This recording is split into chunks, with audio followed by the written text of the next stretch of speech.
What's up, everybody? What's the date today? July 2nd today. Welcome to Thursday AMA Pool Tips of the Week. I'm Shawn. Got Vic in the back fielding comments.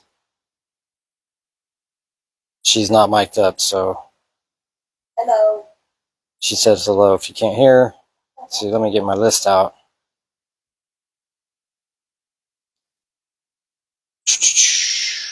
Okay.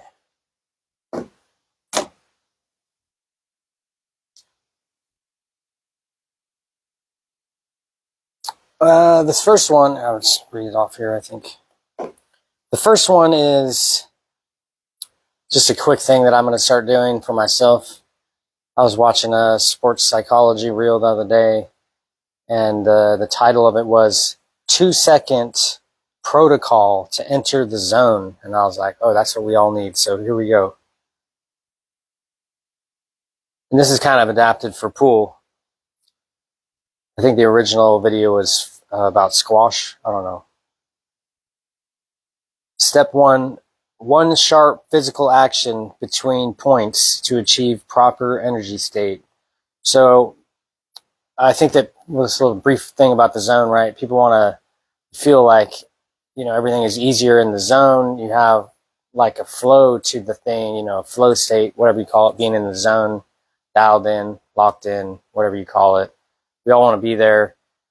Obviously, when pool things happen, we might not be feeling as great about our game at that moment, struggling, and we're trying to figure out how to turn it on. So this is a brief kind of a protocol or process that you can use that I'm going to work to kind of like get a little bit more habituated for myself.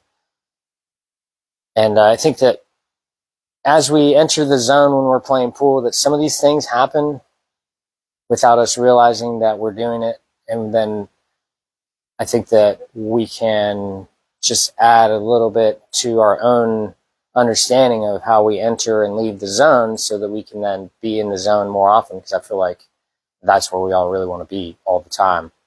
So the first thing is one sharp physical action between points to achieve proper energy state. So that is just, and from a pool perspective, I think the example that was used was, to like throw the ball down very hard before you serve. So maybe in pool, you can like do some hard squeezing with your hands or something like that, like some sort of a fierce action, something that's going to get you back in the moment, like a deep sensory physical action that can help connect you with this moment. Like you can take some deep breaths or whatever, just consciously do something that's a little bit outside of what you would be doing in a resting state. Step 2, before the next shot, you want to pick something, a very small thing that you can zone in on, a small task that you can easily accomplish so that you have a focus for your next shot. An example might be, on my next shot, I'm going to focus deeply on the contact point or the fraction of the cue ball versus the object ball or whatever your aiming system is. Really look deeply at that and get engaged with it and make that the most important thing for the next shot as you shoot it. And then the third thing is just to fixate, like get your energy level proper. Normally there's people that are out of the zone, it's like you're scattered. Your energy's up, your energy's down. The zone is a flow state in between kind of hyper and relaxed. You want to have a proper amount of challenge and not too easy to be boring. There's a balance to all that. So one of the things you got to do is you got to up your energy level or reduce it. Mostly you have to go, I would say you have to kind of go up, because your body you might be panicking through like having shallow breaths and stuff like that. But really what we got to do is get our body re-energized and set up to where we're ready to get back in the flow state. We got to get into the moment. So the theory of this is to just create a small thing that you can be successful at and get yourself a little bit of a win so that you can move to the next shot and then build on that small win by like not being like, I need to win this set right now. The guy's playing so good that I'm having trouble even having good shots. I don't know. And then you start having all these negative thoughts in your mind. You can clear all that away by just focusing on one small little victory that you can achieve, something that's in your control. Start thinking about too many things that you can't control, and you're going away from the zone. You just have to think about, okay, what's the smallest victory that I can achieve right now, and then build on that once you have a little bit of success. So I'm going to start using that as one of my things. So this next one is about reacting to the events that are unfolding while we're playing pool and the way that we respond to those events. You know, I think that a lot of people, including myself, if you have a shot that you think is critical, a big moment, you know, and then you fail,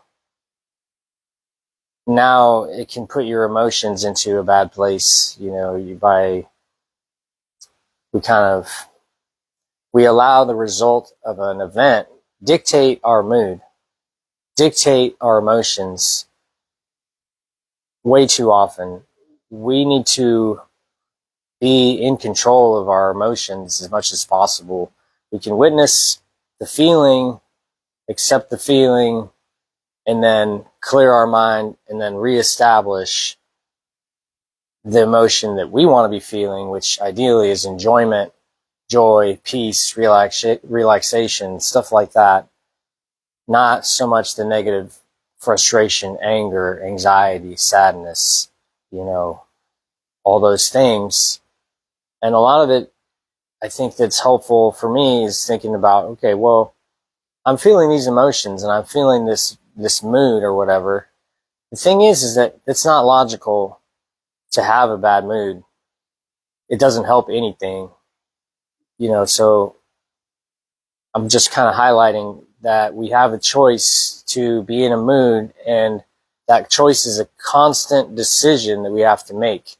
We have to constantly decide, regardless of the events that are happening or how we might judge the events, that we're going to be in a positive mindset, have a good mood all the time, no matter what's happening. We could be playing terrible, missing all these shots. We have no idea what's going on. That's why we're there for. You know, that's what we're there for. We are there playing the game to try to move our pool games forward.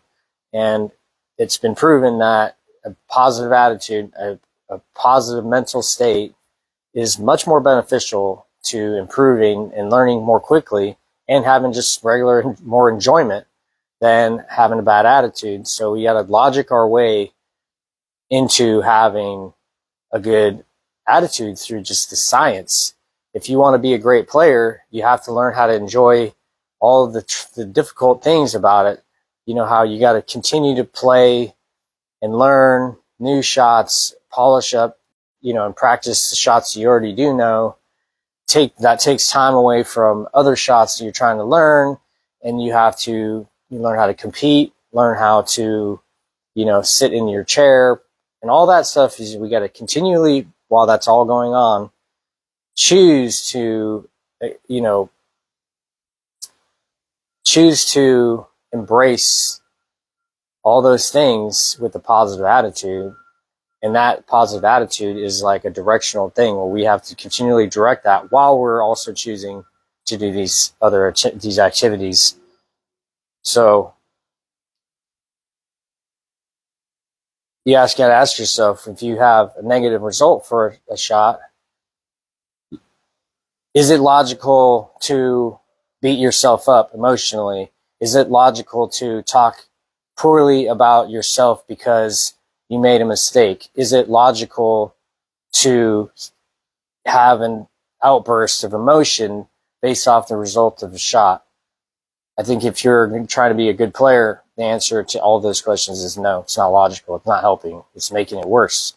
You're creating a habit that is going to be there until you get rid of it through the work of constantly choosing to realize that each mistake we make, each unfortunate or bad situation is a judgment, and that actually, if you have a positive attitude, all these things that are happening to you are good because they're giving you opportunities to see what you're not doing properly.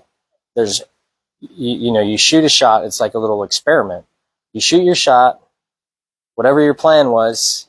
Hopefully you had a solid plan enough to know when you shoot your shot that you either failed or succeeded.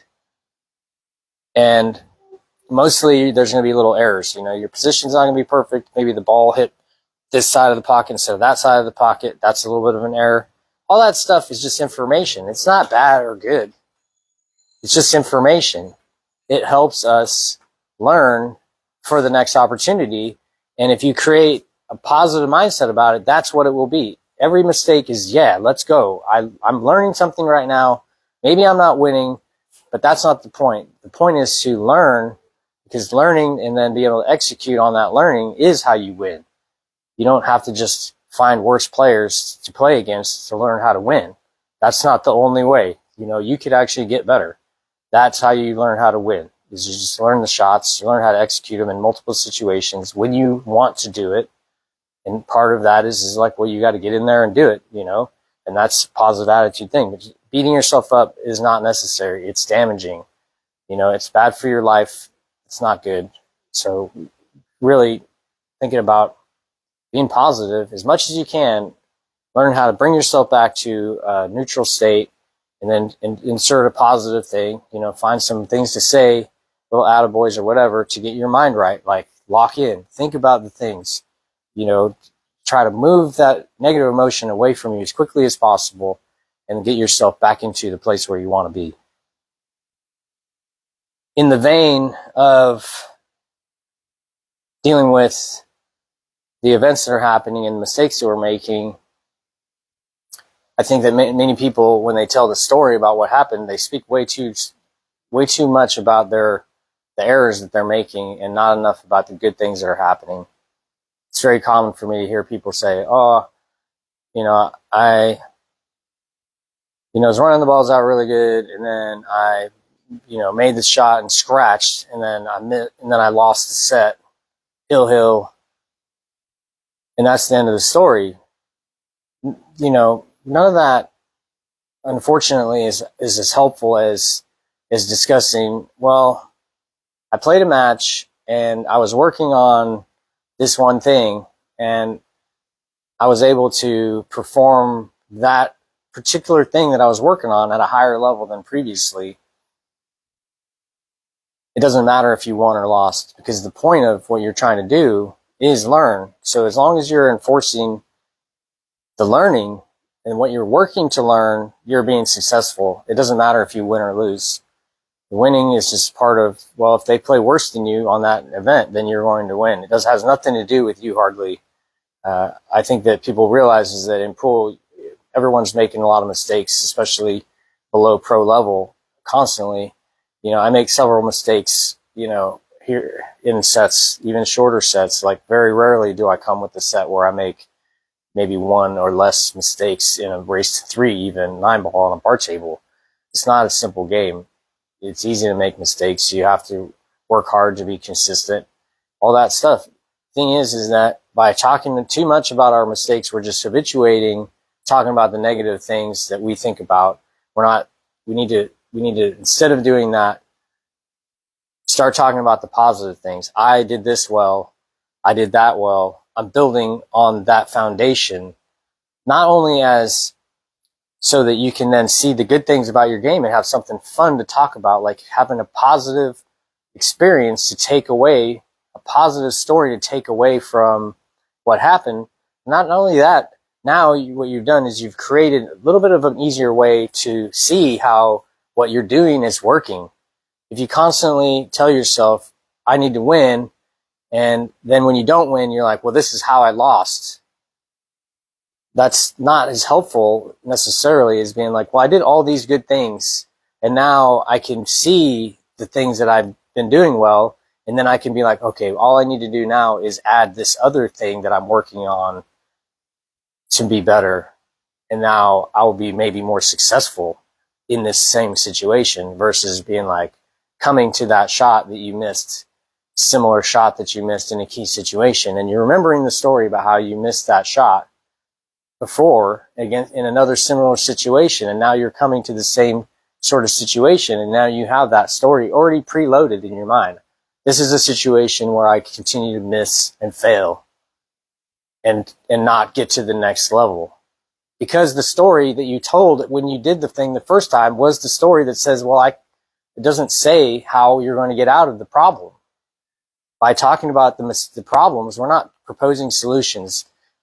We need to propose solutions to all the challenges that we're facing and not see them as problems. They're just things that are there that if we want to improve, we need to come up with ways to get past it. It's just a speed bump. It's not a wall that you can't get over. It's not a prison cell. You make it a prison cell by not looking for the key, for the exit, for the door. The door is the opportunity. The thing that we're doing, that we're getting better at, is the opportunity that we're seeing that we can execute on so that we can move ourselves forward by constantly looking at what we're doing to failing and not finding solutions for those failures. It's okay to say, oh, I missed the 8-ball. What do I need to do better in order to make that shot the next time? That's a positive spin on what could be a negative event. If we learn our lesson from having a challenge and then you're proposing a solution, that problem was not a negative event. That problem led you to a future success. So in the sense, if you look for solutions and you look for what I did right in every event, then you're constantly moving yourself forward through realizing that in the future, when we go back and we replay that story, the story doesn't have bad things happening. It has learning opportunities attached to it, and those are good things. If we talk about all the bad things and how, oh, well, they got lucky and I got unlucky, and you're just enforcing a story that you don't want to enforce for the rest of your life. You need to stop doing that.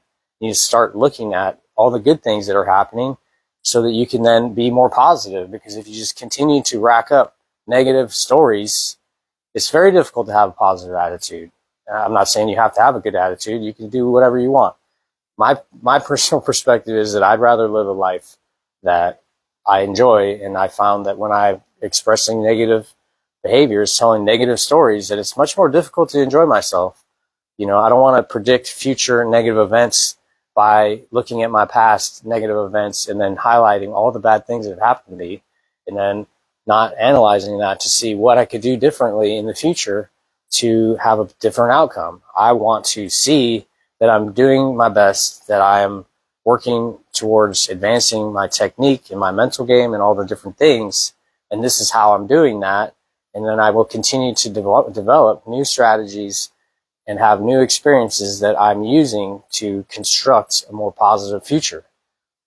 So much of it is about positivity in the long run, so short and sweet. Don't ask what you did wrong.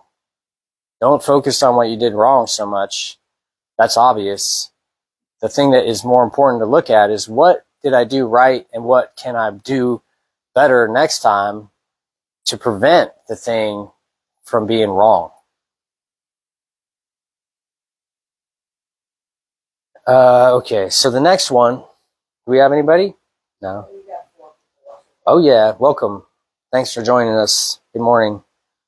So this is a short process from, if you want to get better at something, there's a kind of a process that by which it happens. And the process is resolution, attention, persistence, association, and habit. So say, for instance, you want to learn how to bank better. That's a resolution. So I resolve to learn how to bank better than I can right now. So then the next stage is attention. So now when you're practicing your banks because you're getting better, you're attending to that by, creating a solution. Be like, oh, I want to get banked. Well, then start banking the balls, right? It's pretty simple. You attend to that. You give it focus. You work on learning how to do the thing. Then you apply persistence. You create a scenario where you're going to continually come back for a length of time persistently so that you can then get the muscle memory, learn to see exactly what's going on, and get fluent with it like a language. Each kind of shot is its own, its own letters and words that combine into sentences and paragraphs, and you got to start from learning how the ball reacts when it hits the rail, and then you can learn how to spin the ball and turn it. Then you learn about pace and the speed of the shot and how that affects the rebound angle, etc. And so you can then utilize all those different little things to build yourself up into like knowing how to make banks better than you did before. Once you can start to associate all those little things together, that's where the association comes in, where it's like, well, they're not separated things. They're all connected. It's like the speed and the spin and all that. You have to work it together. You have to combine all the elements together in order for it to actually work. And that process then leads to the eventual, like I have a habit where my banking is elevated above where it was because I've went through the process diligently and known there is a process to getting better at things. You just resolve to increase your skill in one level. You create strategies, you attend to that, you figure out solutions, pathways to learning the thing. Then you persist until it becomes habit through learning how to associate. Oh, this is similar to that. And now I have a better feel for what's going on through just having that continued fluency. And then it just becomes a habit. So whenever you're learning in this game, it's very helpful to just take it and break it down into steps. And then if you're not doing all the steps, it's very difficult to advance. You can resolve to change your habit. You can create a plan, and then you can apply 2 weeks to it, but maybe it needed a month or 2 months. And then if you quit, you haven't created a habit, and now you actually haven't moved forward. You've spent time on it. Maybe it has gone a little bit better, but that's maybe not giving it the full. What you really want is to master the thing. You have to do enough to be able to master it so that you don't have to go back to it immediately. You want to be able to just put it on the shelf, pick it up later, and then polish it up a little bit, dust it off, and it's there, and it works good. You don't want to just constantly be like, I don't know, I haven't quite. You got to get past that through whatever it is that you're not.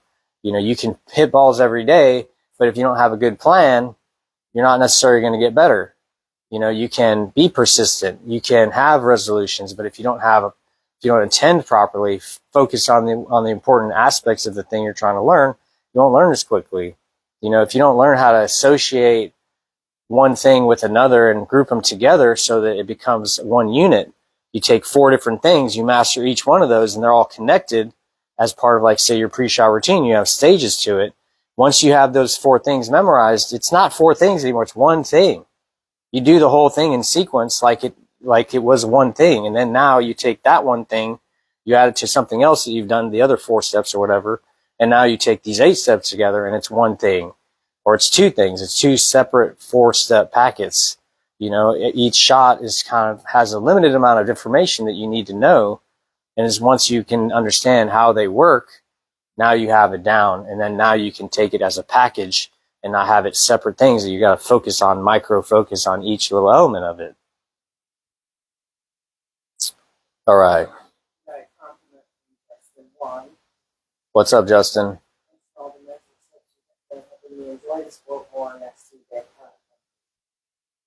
Appreciate you, bro. Looking forward to it. Your kicking game is solid, by the way. All right, the next one, and I talked about this briefly, like I didn't speak about this exactly, but earlier when I was talking about problems, I think that it's better to look at problems and reframe that and realize that when we're playing pool, we don't really have any problems. If you're not making as many balls as you want to, it's not really a problem. It's just a challenge. It's like the game is challenging. if you look at it like everything is a challenge, it changes your mindset about what you're doing. I think that if we think about like, oh, well, I keep missing this ball, that's a problem. Well, you can, but then what the problem is that if you look at it, if you have a problem, that means there's a consequence. You don't want to pay the consequence, so you're afraid of the consequence. That's what makes it a problem. Now, you've been living with the consequences for the thing the way that it is this whole time. And mostly we get by just fine without having to like think about the fact that it's a problem. I would say that the better way to look at what we call problems is actually just be like, this is a challenge that I want to overcome. Part of why you learn how to play pool is to learn new things and then apply them in the same space. It's like there's different shots to shoot. You get to have that your own personal flavor. And the challenge of pool, one of the big challenges of pool is to explore the game deeply enough to where you have a wide amount of tools that you can bring to express yourself more clearly in the game and be like, this is my game. This is my skill set. These are the things that I'm good at. And I have these other, skills that I want to work on. And my challenge that I'm bringing to the table here is, can I improve those skills? It's not going to be like, well, the problem that I have is that I'm not good at banking. And that becomes like the mindset of that. If you think about the framing and the emotion associated with talking about something as though it's a problem versus associating it as a challenge, because it really is the same thing. If I don't like how poorly I play in certain situations, then my challenge is to get better at those things. Now, I could think of it as a problem, but I don't think that that's helpful. And this is kind of like a little bit of it's just, why are you being so specific about your words? Well, that's how it is. If you don't observe the way you think about things and what the words really mean, then you cannot realize that you're self-limiting through your lack of awareness about what you're actually saying. Like, so many people are just a little bit sloppy, a little bit less precise about what they're saying, and they can't see that lack of precision shows up everywhere. If you're not precise with your words and you're saying, this and that and thing too often and not labeling the idea, the concept as a specific entity, then are you really saying it properly? If you're thinking of something and it's not clearly defined, then it's a little bit more nebulous. It doesn't have a clear definition. It doesn't have a small thing. It can be multiple things. You want it to be one concise, clear idea so that you can then work with that small thing, that small idea, and you can solve whatever it is in there that you're not quite figuring out just by defining it more clearly. You're like, I want to get better at pool. How helpful is that? It's not helpful. Everyone wants to get better at pool. Question is, how are we going to do it? Now you start getting specific. You start talking about different skills. Like, well, my pre-shot routine is not as good as it could be. My banking needs to get better. All of these one item things, when you work on them separately, that's what makes your pool game better. By saying, I want to get better at pool, you're not being specific enough to help yourself. You got to get precise. And the game at the higher levels is all about precision. You think the difference between a Fargo 500 and 600 is like, well, they hit more balls. They're like, yeah, that's true, probably, but not always. I know plenty of people that play more pool than I do that are not figuring it out because they're not being as precise as I am when they actually play. I spend a lot of my energy being as precise as I can because I know that if I can clearly define what I want, then I can clearly get what I want more easily because I actually know what it is, a specific thing, because I know that evolution, that adaptation that I'm making will increase my overall game. And by being specific and by defining the things, then I can get what I want more easily because I know more specifically and I can create more, specific, training tools or whatever, or put myself in situations more clearly, then it just happens more easily. And it's a game of, just upping your precision constantly with what pool is. If you're hitting the ball and the range is that you can make it as this, but your range of pocketing, your ability to hit the spot is a little bit too wide, then you're only going to make the shot half the time. All you have to do is become more precise to make it more of the time. It's not so much that you don't know that the contact point is an exact spot. You know that. The problem is that if you're hitting in all these ranges, that means that you're not being precise. You're hitting in this range where you need to hit this spot. But some people are like, well, I just need to kind of hit the ball here and it'll go because this is huge. Or I'm like, well, that's not how you aim. You want to aim for a spot, like an actual spot, very precise. And just having the habit of doing that will advance you beyond where you're at now without doing anything else. Just trying to see a little bit more clearly about what we really want, more precision. This kind of flows into the next thing that I have to talk about. The quality of success depends on the quality and the nature of your purpose and your effort towards reaching that success. If we have a generic sense that we want to get better at pool, we don't apply quality and energy and effort to that, quality techniques, quality processes, quality drills, whatever, like targeted, that are actually going to help. We will not achieve success at the level, that we would if we were even more detailed. Like the level of energy that you put into it is the quality of the thing. And it's like a compounding effect. If I choose today to just decide that I'm going to work towards being more precise at, looking at the contact point, instead of glancing at it briefly, I'm going to spend 3 seconds looking at it for the rest of the day every time I shoot, just to lock in a little bit better that I can see the contact point.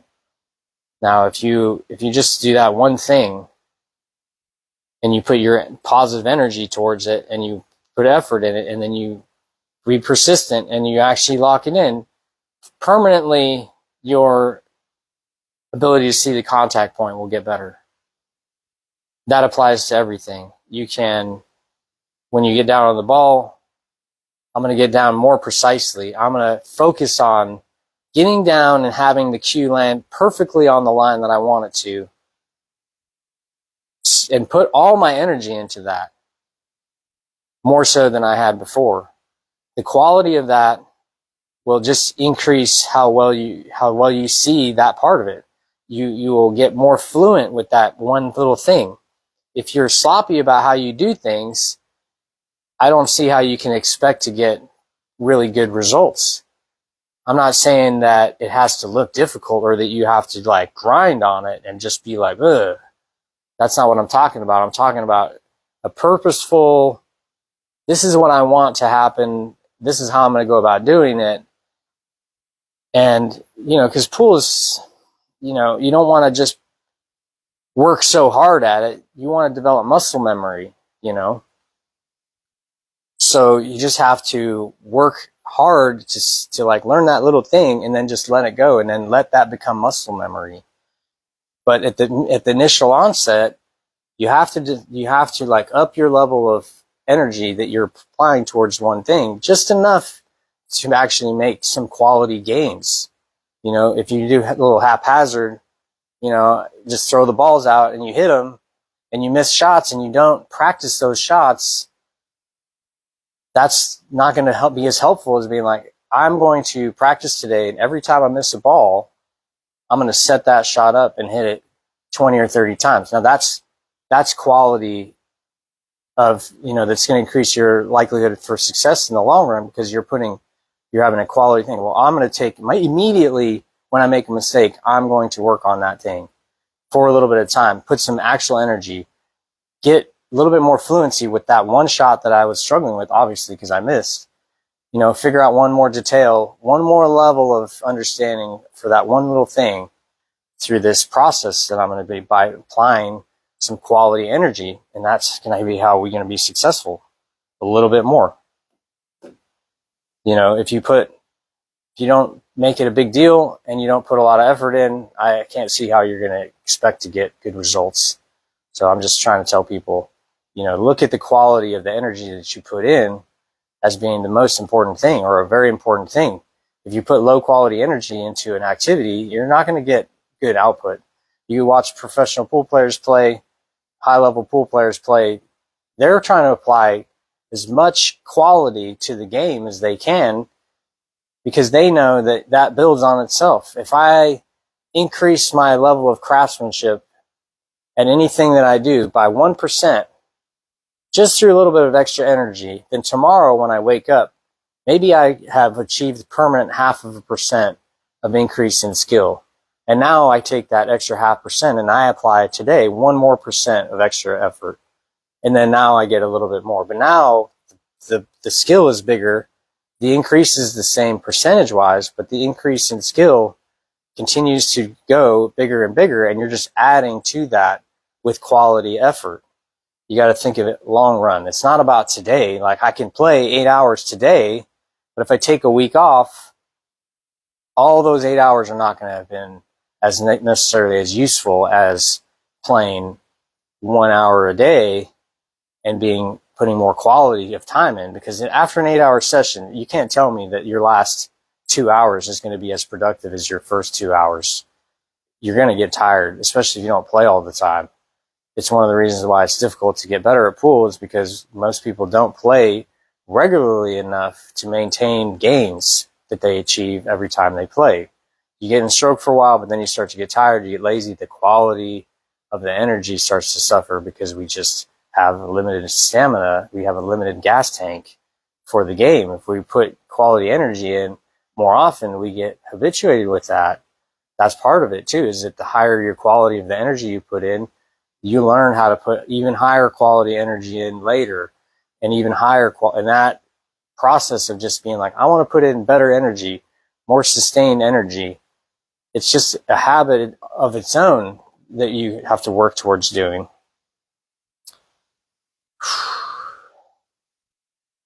I know this is a little bit like Star Wars type stuff, Yoda action here. But I saw a reel the other day, and I think that it's hard to argue with this, that the postulate someone was proposing was that you got to understand that trying does not exist in reality. You either succeed at doing a thing or it doesn't happen. Trying is basically labeling an activity as something that you will not accomplish. You can't try to do a thing and have it actually happen. You either know you're going to do it, or you believe that you're going to do it, and then you do the thing, or it doesn't happen. Trying is like saying that I made a motion towards making that thing happen, and it didn't happen, and I'm satisfied because I put effort forth. I think that you know, with pool, you're either doing the shot or you're not doing the shot. I tried to do this. Yeah, you had, but it's like, but is that really helpful? You know what I mean? You got to think of it more in terms of like, if I continue to work on the things, then it will happen. It's not about trying. It's about activities. It's about experience. If I put myself in a situation where I want to make this shot more often, if I want that to happen, all I have to do is just continue to do it, continue to work towards making that shot. Every time I fail at it, I learn a thing about what I need to do, aim differently, cue differently, strike differently on the cue ball, different speed, different angle, different stance or whatever. Maybe my alignment is off. There's all different kinds of things that I have to work on and then have to change in order to make this thing happen. But once I have learned how to make it happen, it's not about trying. You just do what you know how to do. And if you don't know how to do the thing, that's okay too. But it's not really like trying is helpful. You know, I was like, oh, I'll try it. You know, maybe you'll enjoy it if you try it. But at the same time, you're basically saying that you're going to be unsuccessful at the beginning. But labeling being unsuccessful is not helpful. You just be like, well, I know I'm not going to be good at it, but I'm going to get in there and I'm going to work on it, and eventually I'm going to be able to do it. So by saying you're trying to do something, you're eliminating the ability to grow at it in such a way as being just a little bit more clinical, which is that you know that you're either accomplishing your goal or you're not. And then by having a goal and working towards making it happen, you're not trying, you're actually just doing it. This is how you do it. This is how everyone does it. You don't know how to do anything when you're born, and here we are, like, I'm in a garage that was built by human beings, and all this stuff and all these things that are here. None of this existed at the beginning. We learned how to do all this, and then we were able to do it.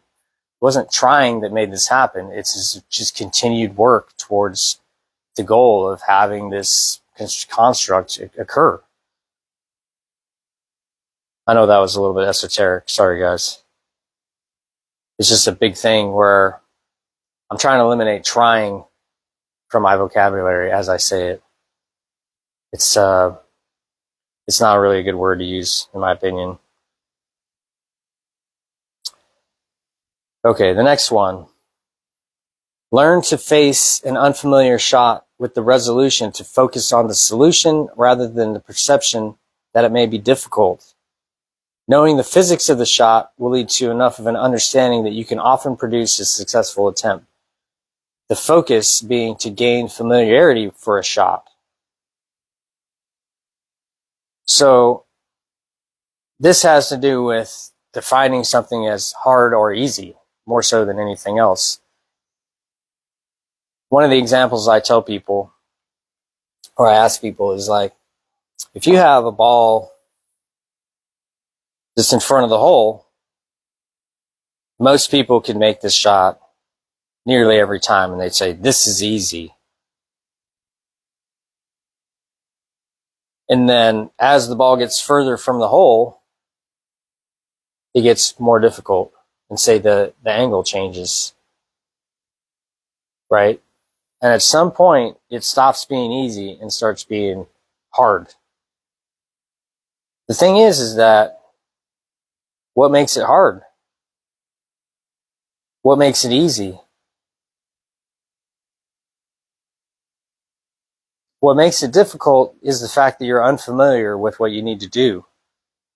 Not that it's difficult. If you knew what to do, you would just do it and it would work.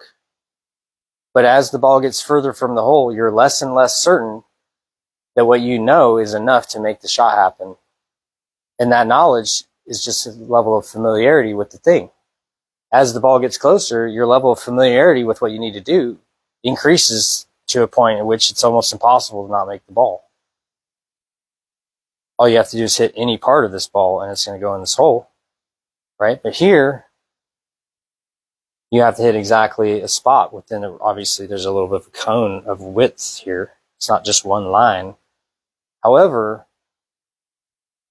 if you're extremely familiar with the shot, then what you can do is decide, instead of just hitting any part of this ball, I'm going to hit this exact spot here. And then that's going to make it go exactly on this line. It's no different than hitting the exact same spot and making it go on the exact same line, which just happens to track right to the... It's just that you're less familiar with how easily, because of your familiarity with this shot, of how to do it. So when you're approaching a shot that you're unfamiliar with it, a lot of people will say, oh, it's hard. It's not hard. It's just a shot. You haven't learned the skills necessary to make it easy for you, which is just a matter of familiarity. If you define things as difficult and easy too often, then you will stop yourself from being able to be as motivated to learn, because you're going to be like, oh, it's hard, so I'm not capable of doing it. The thing is that all you have to do is just continue to put repetitions in, learn a little bit from every repetition, and then the shot will eventually go in most of the time, maybe every time, if you learn a perfect process. And then all of a sudden you'll be saying it's easy, but it's like, well, that's every single shot in pool. you could set up a random ball. There's a couple guys that I watch on reels and stuff that do these trick shots and stuff. The guy will like throw the balls out, throw out a little bottle and spin it, and then wherever it ends up, that's the pocket he's going to kick the ball into, and then he'll like shoot 4-rail kick shots. I know he doesn't make them all in the first shot, but to me that's amazing. I know that he probably can't beat me at 9-ball because I'm more familiar with 9-ball than he is because I play more of it. However, he's much more familiar with doing what he's good at than I am. And to other people, maybe it looks like magic, but I know that I could spend the energy to do it. I just am not that interested in that at this point in my career. So I haven't tried to work towards being as familiar as what he is through the efforts that he's put in. So I challenge people to think not of shots as being difficult or easy, but thinking about the familiarity level with each shot so that you can decide to be more familiar with it through experiencing it more often, through repetition, and through diligent attention to detail about what you're doing so that you're not thinking that you can't make it happen. You have to believe that you can do everything. It just is, you have to realize you just got to put your time in. You got to find a process that allows you to grow and get better at things and get more familiar with the situation so that then you can be successful more often. And this is everything. People think, oh, it's hard to win a tournament. Well, it is until you learn how to do it, and then it's not so much. Now it just happens. So if you do the right things, it's not like you can't do it. It's not like it's hard. You may not have the skill set yet to do it as often. My assumption is that if you came to a pool tournament and you played your absolute best pool, you'd probably win. If your absolute best pool is not good enough to run and make every ball, I'm talking about like playing better than you've ever played. Like if you had every shot that came up, you had made it at least once in your life, theoretically speaking, you could make it again. My assumption is that anything that you've done once is repeatable, just a question of how repeatable. So as long as every shot that you've shot before that you see is a shot that you've already made in your lifetime, theoretically speaking, you could win a tournament just out of the blue without actually getting better. It's just on that day, everything worked for you. Now, that's not likely to happen. What's more likely to happen is that you spend a lot of time and energy getting more familiar with all the shots to where when they come up, they're routine and you have a simple way that you can see what needs to be done and then execute a very high percentage of the time because you're familiar with the shots. And that when you shoot a shot and you're not sure about how it's going to go down, that's just a level of unfamiliarity. It's not something to be afraid of. It's something that if you frame it properly in your mind, that you're not going to be worried about the results or about whether or not you can or cannot do it, because you know the reason why you can't do it now or that you're not sure if you can do it is merely a question of familiarity and lack of experience at doing the thing. And then all you need to do is just do more repetitions. Learn from the results of that shot or that experience, because it's not just shots that you're learning. You're learning how to deal with the social situation of a tournament. You're learning how to deal with different cloth effects, different environmental effects, and how all of those things, you go to a place you've never been to, the environment's going to be different. You might not be ready for the blasting music, and that you have to then learn how to play well under new circumstances that you're unfamiliar with, that can throw you off at the beginning because you're not used to it. Then as you get used to it, it isn't a thing anymore because you're familiar with it and now you're comfortable with what's going on. And then the level of challenge is a little bit reduced so that you can kind of get into the flow state, So thinking about how you're looking at the shot is important. I'll say it one more time. You want to, as much as possible, remove easy and hard from your lexicon of what's going on. Every shot is actually almost as simple as every other shot. You shoot the cue ball direction, spin, and speed for every shot. The level of repeatability of that is up to you. That's every shot requires a certain spin, speed, and direction of the cue ball to achieve the desired result. Now, the level of understanding about how precise you need to be is different for every shot.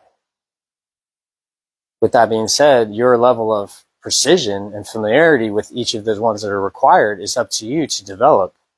It doesn't mean that they're hard. There's some shots that people that have different skill sets maybe than your average player, they will do it and you will be like, dang, that was hard. And we're like, well, not for me, dude. I practiced that shot. That's one of my favorite things to do, actually. And all you have to do then is just be like, oh, I could learn how to do it too. This player is not magical. They're not a wizard where they're just like in the ball moves. That's different. You're hitting the ball just like they are. How they're doing it is just, you can see what's happening if you pay attention, and then you got to realize I can do that too. I just have to work at it. I just have to get more familiar with it.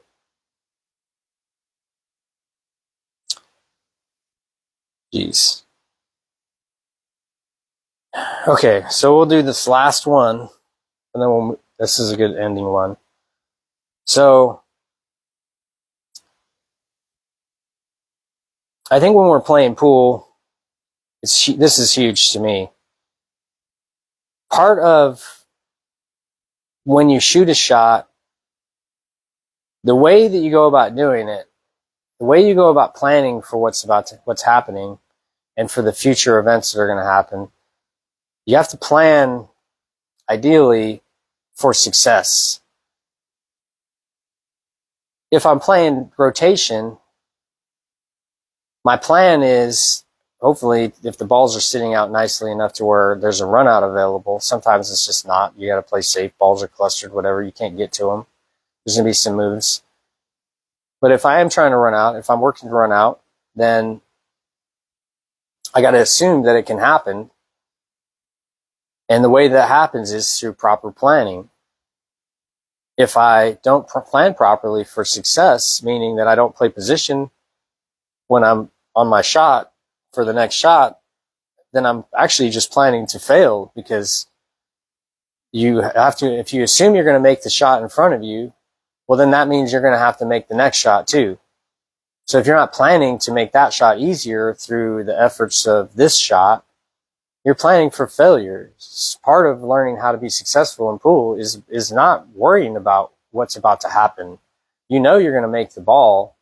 You assume you're going to make the ball. And then you play position, or you play the cue ball to a spot where the next shot is as easy as possible so that you can continue to be successful. And that's how you do it. You plan to be successful, and then you'd be like, oh, well, if I got what I wanted here, what would happen? Well, then I would be here. That's planning to be successful. If you're like, well, if I miss, then I need the cue ball to be here so that he doesn't have a shot. Now, when that happens, you're being successful, but not in a way that you really want to be. You want to make the ball, and then you want to play the next shot and have that be a routine shot that you're familiar with. And that's what the game becomes, is you assume success by preparing for it. Now, when your technique fails, there's information that you're gathering that will help you be more successful next time. If you continue to assume you're going to fail, you're just going to look for ways to fail here and there, and then, because that's what your assumption is that's going to happen. You have to assume that you're going to be successful, and then you have to play the game the way you would be if you're going to be successful. So, your shot selection, having the mindset that it's going to happen, and a realistic sense of that. It's not one of those things where, you have to take the ball and now you got to bank 2 rails and play 4-rail draw position with your cue ball so that you can get perfectly for the next ball. You're shooting shots and you're planning for shots that you're not capable of maybe executing. That's planning. That's not successful. You know what I mean? That's not success thinking. You want to have within your scope of ability you plan for that to be like, okay, within my scope of ability, this is how I'm going to execute and run these balls out. And when your technique fails, it's just a thing of like, okay, well, why did it fail? It's like, well, familiarity with the shot maybe came up, or I have some other things to work on with my structure of my shooting system or whatever. You can't just play the game and hope things are going to work out for you. They work out exactly the way that they're supposed to based off what you do. If you hit the ball and you're not precise, it's going to be going to an imprecise location. You have to have a certain level of precision just to make the shot. But ideally, you hit the ball exactly where you want to. Ideally, you shoot each shot as precisely as you can so that there's maximum ability to continue to move forward and can continue your run. So through having the decision of like, okay, I'm going to assume that I'm going to be successful. So then now what I got to do is I got to learn how to be more precise so that I can build on that success and make it bigger and better and more repeatable. If I don't think about being successful and I assume that I'm going to fail and I work that into it, then it's like, well, how am I really going to allow myself to like elevate myself continually above? If I continually think about failing and how I might screw up and you start like prioritizing two-way shots and all that stuff, you're making the game more difficult for yourself, and that causes you to be less successful than just realizing that if I shoot the right shot for myself and I assume that it's going to work out, then everything's going to be fine. And if it doesn't work out because I made a mistake, then all I have to do is just have in my system a way to learn from my mistakes. So it's like there's always a constant feedback loop when you're assuming you're going to be successful, because it's not just about the success of one shot. It's about success of a run out, success in a match, success in tournaments. It's a success over the long haul. All these things are building on each other. You got to learn how to be successful at just striking the center of the cue ball at the beginning, just so that you can hit the ball fairly straight, and then learn how that straightness allows you then to aim and hit different locations on the object ball so that you eventually can make it go in the hole repeatedly. If you know a plan for that level of success where you're like, well, if I continue to work towards hitting the ball straight, then I will continue to be getting better, and then now the things are going to happen more easily. That's planning for success.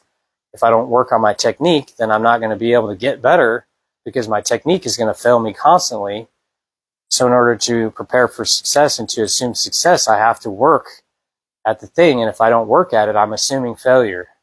If I don't put my time in, I'm assuming failure. That's not to say that you can't enjoy yourself, because the commitments of life are such that you can't put in all of your time necessarily at playing pool, especially if you have responsibilities and commitments and other things you like to do. Maybe pool's not your primary hobby, or maybe it is, but you have 3 kids and a job and relationships, and all these things taking you away from the game. So now when you show up, your definition of success is different than other people's, where maybe your definition of success is that at the end of every shot that you have a smile on your face. And now it's a simple game to enjoy. You don't have to like win necessarily, because you're only out there to enjoy. That's success. You have to define it so that you can get it. Assuming success is not, the success is it doesn't mean anything. We get what we ask for, and that's success. The thing is that if you don't think about yourself as like getting that thing and how I get the thing, how is it going to happen? No one is going to just hand you success. You have to get it for yourself, but you also have to define it. So think about that. I guess that's pretty much all we got time for. Hope that people got value out of it. As usual, anything that anybody wants to hear me talk about, I'd be happy to. You just have to send a message. Appreciate all the support. I've been getting a lot of people saying thank you for exposing them to my mindset about things and my opinions about what's going on. I know that sometimes I, maybe speak a little bit too. I could be a little bit more concise. Working on it. This is what we're doing. I'm working to be better, to help everybody be better as well. What do we got going on? If you guys are watching later, We got a stream going on, 3 p.m. We're doing Thursday AMAs. I got a million things on the list. I didn't even get close to talking about the stuff that I just added in the last 7 days to the list. So, but we continue to add stuff, and I just go from the top, and then we keep going. Yeah, we got winner take all tournament, 4-person teams, or 4-person thing. Monday, we got Clay, Belvoir, 685 Fargo versus Chad Raswick. I think it's 667, 670 Fargo these days. So that's going to be a great match. And then the finals of that tournament will be next Monday, which is going to be Gilbert Pelorin versus the winner for 1,000 in the middle, basically. And if anybody's interested in playing in one of these events, just feel free to contact Vic or I or the Easy Street Billiards page. You can get on the stream group if you want to get involved in some of the action matches. We're working on adding another format as well, maybe on Wednesdays. So if you have Wednesdays available and you're listening to this at this point, that's all going to be in there. We'll probably make a post on the stream group, just trying to drum up a little bit of interest and see what people want to do. And hopefully everyone has a good time with all the stuff that we're doing. Thank you very much. You have a good day, and happy 4th.